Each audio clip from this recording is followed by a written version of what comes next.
This is the Big O Show.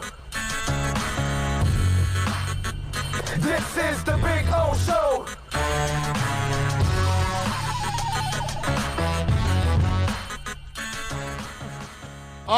Drew Brees is in a little bit of hot water there in New Orleans. A man that covers Brees and the Saints on a daily basis is Larry Holder. You can follow him on Twitter at Larry Holder.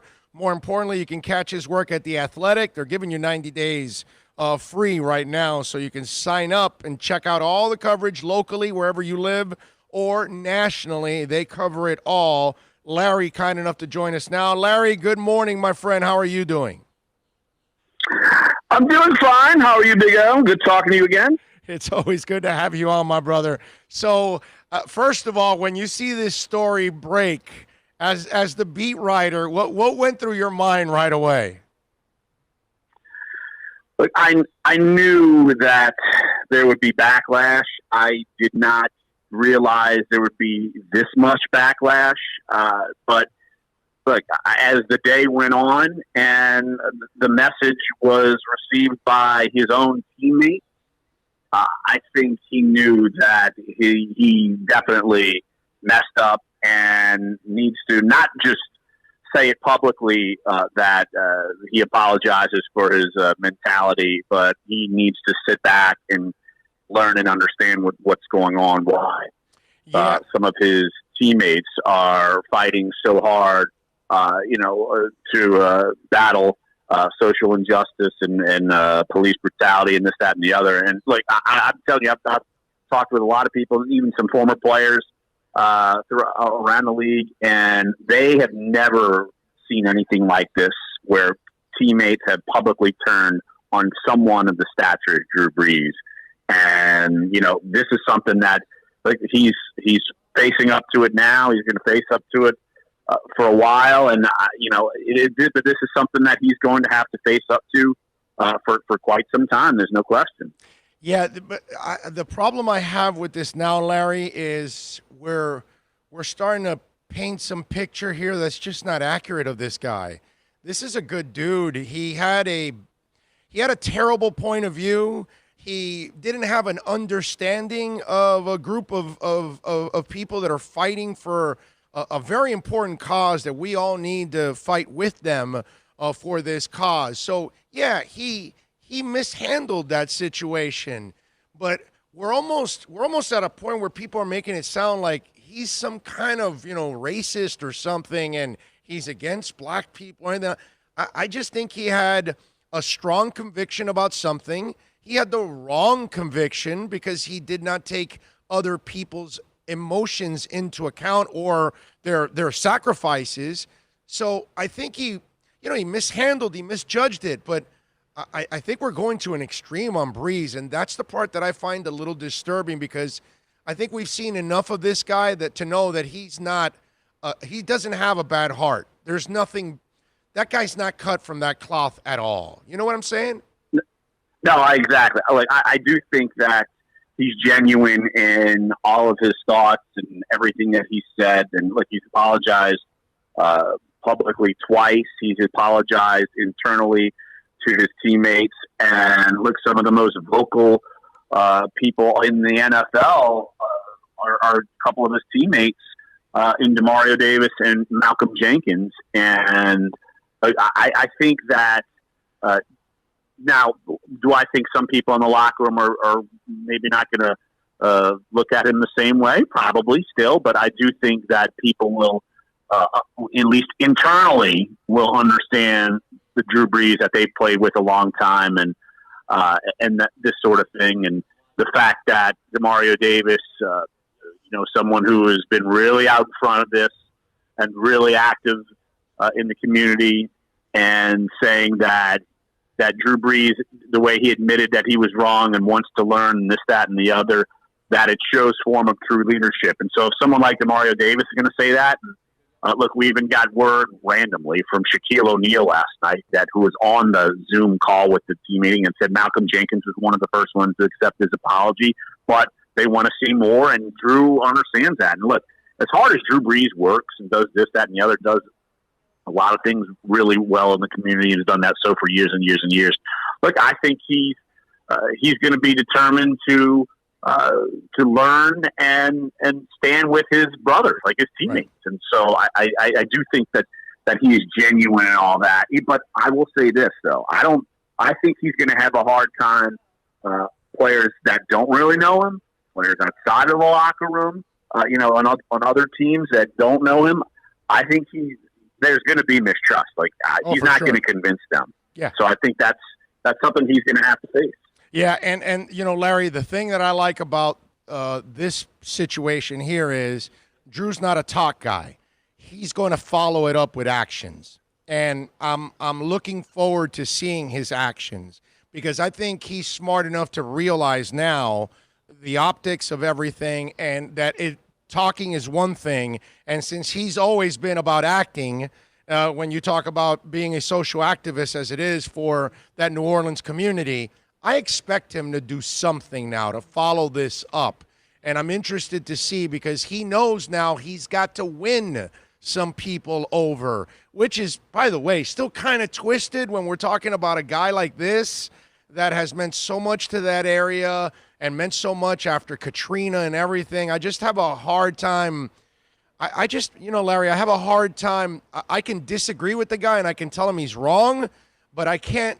There's no part of me that could dislike this kind of dude because I feel it that this dude is cut from the right cloth. I do think though that he's going to face an issue where, all right, he's going to be doing, he's probably going to be doing things with, actions rather than just words. Mm-hmm. And yet people are going to question if he's just doing this just because he got caught up in a PR storm. Look, he has certainly been a corporate guy. Like he's a brand. I mean, he has made tons of money doing commercials and this, that, and the other. And so, people they're going to question his motives. I get it. Me personally, having covered this guy now for 15 years, like I think he's genuine in what he's going to be doing, but I'm not someone else, and so they have the right to have their thoughts about him as well. But I just feel like he's going to be genuine in trying to learn and understand this because he definitely does not come from that same background. But like I said, he's made a lot of money in this league, and he could be looked at in a certain light, and I understand that, but yeah, I do think, though, that it's got to start just internally. I mean, it's going to be step by step by step, and he's not going to win everybody over. But he had, it's amazing to me that there was a protest march on St. Charles Avenue a couple nights ago, and the chants were "Bleep Drew Brees." I never would have thought that would have happened in my life ever, but it just goes to show you how passionate people are, in what's going on in society right now, and I understand it, and I don't think he understands it fully, but I think he's taking the steps to start to understand it more fully. So let me ask you something. When you talk about on-field, I mean, Larry, I'm old enough to know the story about the Knicks. Back in the 70s, it was 12 guys, 12 cabs. That was the saying for those Knicks in the early 70s. They didn't get along, and they went in different directions every single night, and they won a couple titles. This Saints team, Larry, is pretty special, man. They've got enough talent to win a title. Can they overcome this stuff and be professionals about it, especially when the most important guy is in the middle of this controversy?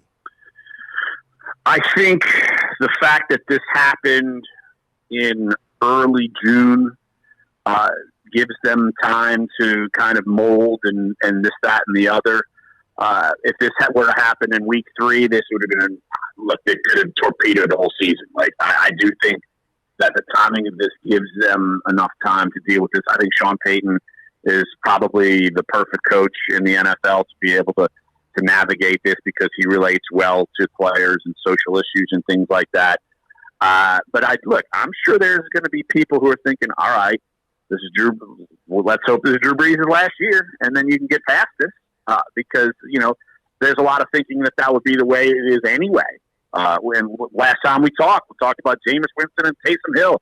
So, so there was that thought process. But look, do I think they can they have the people who can be professional enough in there and the leadership, yes. Like I just talked about Malcolm Jenkins, Demar Davis, someone like Cam Jordan. Like, if those guys can will support Drew Brees, I think others will too. But I do think that this is always going to be in the back of their minds. I mean, it's going to be human nature, and it's really crazy that we're talking about Drew Brees in this light, because no one would have thought about him in this way a week ago, and so it's definitely something that I never thought I'd run into, like a locker room turning on Drew Brees. Like I thought that might be the last person that would ever happen to. Yes, exactly. I'm with you 1,000%. I never thought that we would ever see this. Larry Holder, of course, covers the Saints for The Athletic. You can follow him on Twitter at Larry Holder. Are you surprised that we have not heard from Malcolm Jenkins publicly? Even I know Shaq said he was one of the first guys to accept the apology, but Malcolm came out so strong publicly. Is there a need for him to come out again and follow it up? I think it would help Drew Brees. Like, I don't think, like, personally he has an obligation to do that. But, I mean, if he's genuine in that, then I think he will say it. Like, those speaking out publicly now, because we've seen Michael Thomas do it, and we've seen Teron Armstead do it, and so, high-profile players in that locker room have done it. But there's also something on Twitter where there was Shannon Sharp saying Drew Brees should retire, and Marshawn Lattimore liked the tweet. So, I think it's, maybe they still need time to marinate on it and this, that, and the other. And so, everybody has the right to think what they want to think in there. And so, but I do think that for Drew Brees, that he needs the approval of Malcolm Jenkins, not just PR wise. I just think inside that locker room, this, that, and the other, because people really listen to what Malcolm Jenkins has to say, because he's extremely well versed and educated in everything that's going on right now. Let me ask you something, Larry. When you look at Brees' situation from here on out, is this something you think that actually could hurt his legacy down the line? Because, again, the way this is snowballing, it's just kind of bothersome. You know what I'm saying? I think it's going to be attached to it. Like, let's say, for example, this is Drew Brees' last year. I would be writing, I'll look back at Drew Brees, this, that, and the other, and yet what's immediate in your head right now? And it's that. And, it shouldn't be his entire legacy. There's no doubt.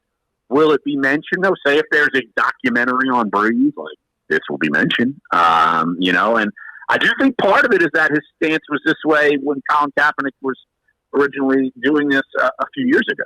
So I think that bothers people a little bit too, and that is this way, and it was the same stance that he had then, and but I do think it's attached. It's just wild because look, I feel like I know the guy, and that this is not who him as being like dubbed a racist, like that is not who he is. Like, this is not who he is.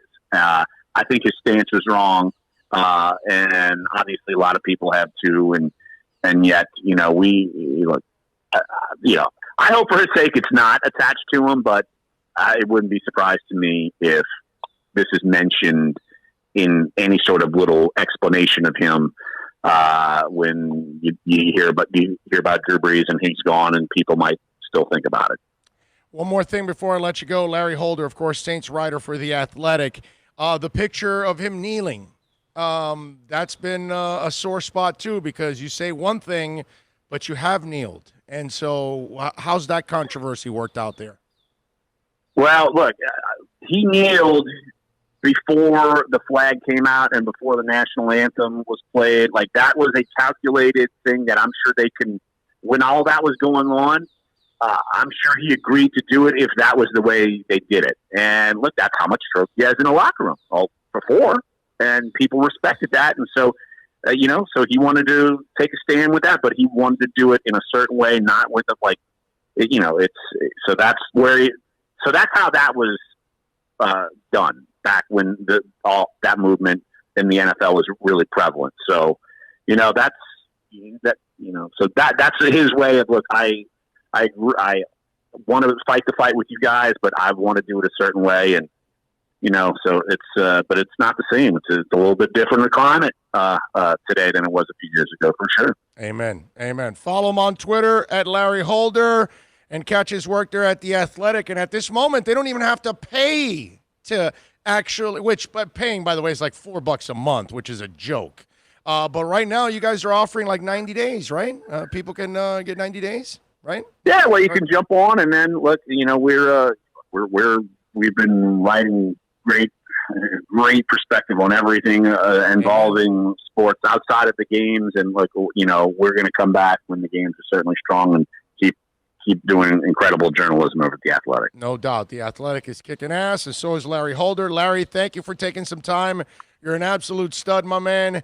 Hang in there. Stay safe. Stay COVID-free, my friend. You too, buddy. Always good talking to you. Thank you, my friend. There you go. The great Larry Holder, man, from The Athletic, covering the Saints. That is one hell of a story.